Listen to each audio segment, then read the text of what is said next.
Tapi national Herald case મામલે વિરોધ કરવામાં આવી રહ્યો છે। સોનિયા ગાંધી અને રાહુલ ગાંધી સામે ચાર્જશીટ દાખલ કરાઈ છે।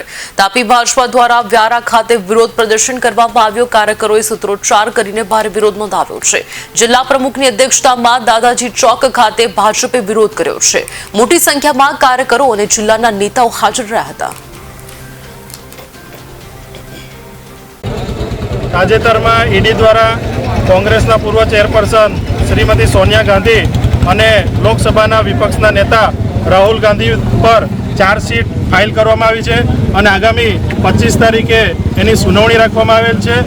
કોંગ્રેસ પાર્ટીના આ દિગ્ગજ બે નેતાઓએ 5000 કરોડથી વધારે રૂપિયાનું કૌભાંડ નેશનલ હેરાલ્ડ કેસમાં કરવામાં આવેલ છે અને જેના લઈને કોંગ્રેસના કાર્યકર્તાઓ બોગલાઈ ગયા છે અને રાહુલ ગાંધી અને સોનિયા ગાંધી નિર્દોષ છે જેવા નારેબાજી કરી રહ્યા છે। ત્યારે ભારતીય જનતા પાર્ટીના કાર્યકર્તા તરીકે ઈડી દ્વારા જે કાર્યવાહી કરવામાં આવી છે તે ખૂબ પ્રશંસનીય કાર્યવાહી છે અને એ ચોર છે તેમના સજા ચોક્કસ થશે એવી અમને આશા છે।